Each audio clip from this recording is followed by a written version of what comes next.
Good day to you. And I wonder if you were to turn on your TV set as if you've got some spare time and you're just going to see what's on, you're not looking for anything in particular. I wonder how much foreign content from other countries, you would come across.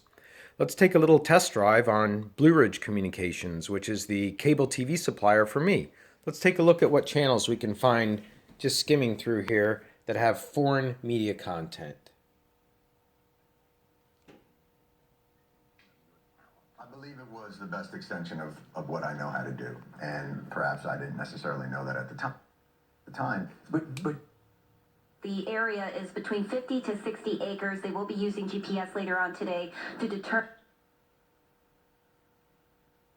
Call the number on your screen for this free fact-filled decision.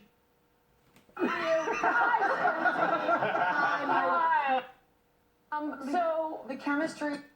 Meet Theo, our house dog at the Salty Paw. Salty Paw is the seaport. For Advantage plans, you can stay.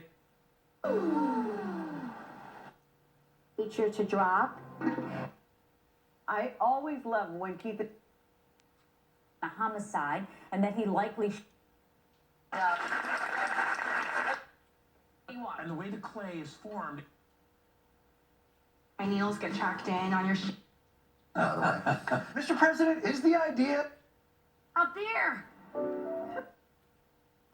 And he decided that Deals and deals, and this simple salad. Miss Remini needs to move on. Valerie and I are trying. Active, now is the time. Get to proactive.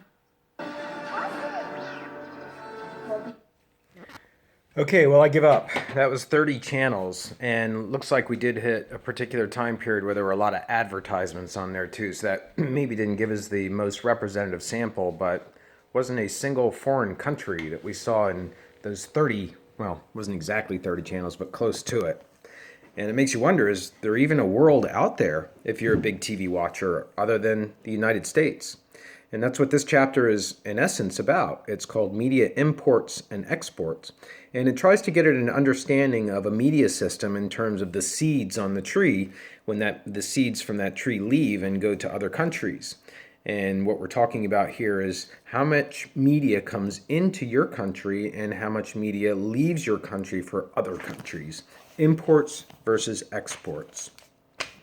And we want to say right off the bat that really the United States is kind of an international business industry leader in media exports. It's actually a big part of our economy is media exports. We have Hollywood films that can be seen in the smallest of African villages. We have Hollywood films that are in almost every town across the world, and recent films too within the last 6 months. Of course, on television in many countries, you'll see American TV shows almost every single night. And then you have radio programs, not necessarily the American radio programs, but that formula that we talked about, the top 40 radio model with the fast-talking DJ and the advertisements. So you find that kind of formula exported from the U.S. across the world as well. So the U.S. has a really unique position compared to the other countries in this book when it comes to exports. At any rate, let's talk about this chapter and discuss what makes each individual country in this chapter different in terms of its media imports and exports. That's what I would like to focus on today. And so before we do that, one more item to talk about is how do we describe countries in terms of their exchange of information? Well, I came up with 3 terms in the book to talk about this, and the first one is called ethnocentric countries. Ethnocentric countries are countries that are putting out a lot of media, but they're not taking in a lot of media from other countries. They're sending their media around the world, but they're not taking in media from other countries. They are ethnocentric, which means sort of inner-centered. And there are various reasons for that, which we'll talk about. But actually, let's talk about them now. Ethnocentric countries, in some ways, the reasons that they are ethnocentric is because they don't have a lot of countries on their border. If you don't have a lot of countries on your border, you're not going to have media flowing across. Ethnocentric countries also tend to be rich, wealthy, most definitely Western world countries. These are countries that, for the most part, have enough wealth that they can create their own media systems. They don't need to bring in media from other countries because they're too poor, or they don't have the expertise or the resources, they don't have enough news to cover. They have a lot going on, they have the resources, they have the ability, so they just kind of create their own media content and don't take in content from elsewhere. So those are ethnocentric countries. Then we have exocentric countries. Exocentric countries are the opposite. Those are countries that are not putting out a lot of media content to other countries, but they are taking in a lot of media content from other countries. These are countries that are going to be small countries, sometimes developing countries. They can't build the infrastructure of a TV network, or at least they can't operate it 24 hours a day, or they can't get the TV network to some parts of the country because there's no electricity. These are countries that are often economically disadvantaged, and it's just plain cheaper to import media content from other countries. These are countries that also tend to be smaller countries and countries that are surrounded by other countries. So there's a lot of countries around them that are producing media content and it flows across the border. Radio is a big reason that those countries become exocentric because radio signals can travel 15, 30 miles for FM and further for AM radio signals. And then there are world-centric countries, the last kind of country. World-centric countries have roughly an even flow of media leaving those countries and media coming into those countries from other countries. So let's find out now how our individual countries are doing, taking a look at France first. France, I just have to say off the top of my head here, is probably the most world-centric country in the book. The UK would be close behind, but I think France more so because of its geographic location. It's surrounded by all those countries we said in the beginning of the book. I think it was 9 countries. And you probably know from your history that it's been overrun by Germans twice in two world wars. So France is a country that just seems to be at the center. It's sort of at the vortex of Europe in many ways, with a lot of things going across it because of historical events. So it's naturally going to have a history of accepting foreign media content. And in fact, if you go to the newsagents in Paris, and there's a photograph in my book showing this, I hope you take a look at it, you can see a USA Today buried in the selection of newspapers there. And if you were from Spain, you could see Spanish newspapers there, and German newspapers, and Arabic newspapers. France has about as much world centricity to its newspapers as you can get. And that's not just in Paris, it's other places as well. Not small towns, of course, but if you go into the average newsagent, which is where people buy their newspapers in France, you can be a foreigner in that country and you can feel like some of your homesickness is being alleviated because you're reading about your own country in your own newspaper. So France is very world-centric when it comes to newspapers. Radio-wise, it's also world-centric. A lot of radio programs are flowing in from countries surrounding it, some of which are speaking French. So the Belgian countries, Luxembourg, we have French speakers there. So you're going to get French programs coming across. When you talk about TV, absolutely. If you look at TV in the evening, you can probably find 15 American TV shows, all different types. Reality shows. You can have comedies. You have movies, American movies on French television. You just have a lot of that. The flip side of France sending media outside is they have this vast former colonial network, which includes places like French Guiana, it includes parts of Vietnam, and it includes Quebec. Now, having just taken the trip to Quebec this weekend with parts of the class, one of the things that I was surprised to discover was that you don't find as much francophone, that would be anything that is in the French language, any francophone media, you don't find much in Quebec, in Montreal, that comes from France. Most of the francophone media content that's produced for TV and radio and newspapers in Quebec is produced in Quebec or Montreal. The one exception I discovered from our tour guide at the Canadian Broadcasting Corporation was that French films are often shown on Canadian television in Quebec and Montreal. So France has some push of media content going out of the country, mostly in terms of films. You also will find some newspapers as you travel around the world, the really big ones, Le Figaro and Le Monde, The World is how that translates. All right, now moving on to Sweden. Sweden has a similar situation to France, except there is a difference in newspapers. Newspapers are not world-centric in Sweden. It's a language thing, right? The Swedes really, really like to read their own newspaper for their own language is what it comes down to. And since we know that they have such a high readership, Sweden had the highest penetration of newspapers out of all of our countries. They're reading a lot of newspapers, and they're reading a lot of Swedish newspapers. You don't find even other Scandinavian newspaper, either other Scandinavian countries, you don't find their newspapers in Sweden. You don't find them from Denmark that much. You don't find them from Finland, certainly not from Iceland. So Sweden is ethnocentric when it comes to newspapers. Radio is different though. There's a lot of English-speaking songs that you hear in Sweden, both British and American, Canadian as well. It's the coin of the realm. Swedish people, we know, they realize they have to speak another language if they want to have any interchange with the world because their country is so small with only 9 million people speaking Swedish, so they need to speak English.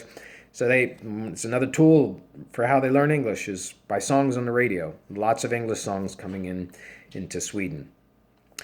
When it comes to when it comes to television, television is also very world-centric, which I just implied for radio.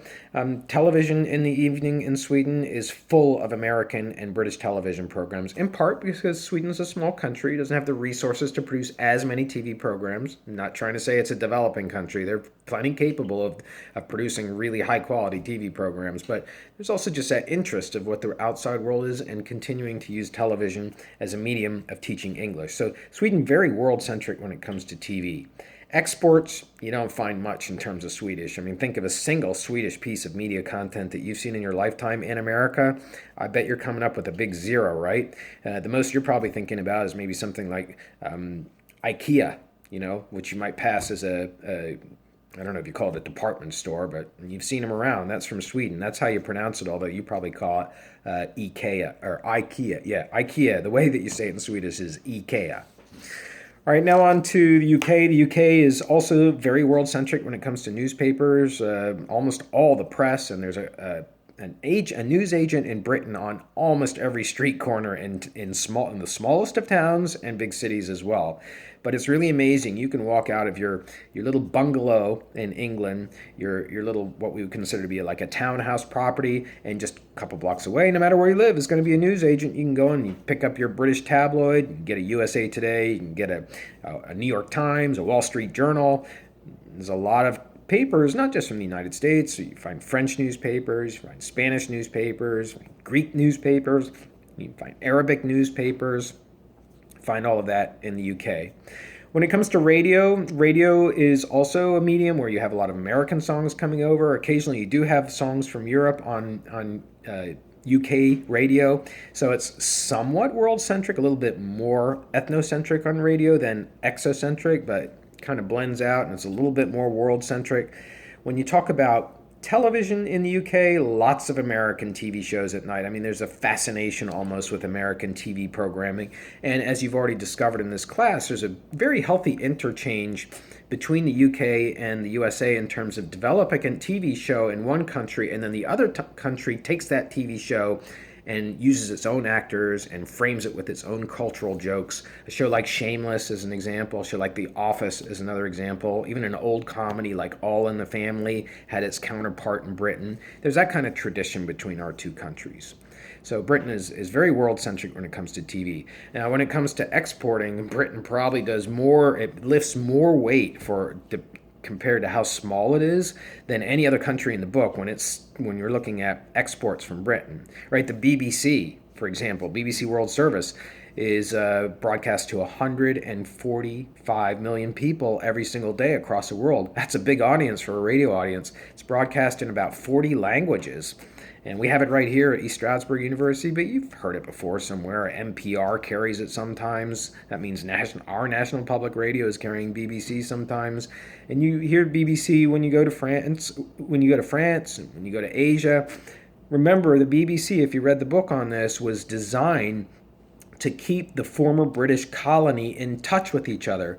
People who had left Britain and moved to Australia or moved to South Africa, two big places where Brits went, or even the United States, The BBC was produced on shortwave radio, which is a kind of radio that travels much farther than FM radio or AM radio, and the BBC World Service developed on that, and so it became a mechanism for tying together the British Empire, in essence. But it gradually evolved into a medium that has become, its mission is to become the most trusted news source in the world. And then it's been very, very successful, the BBC World Service, at doing that.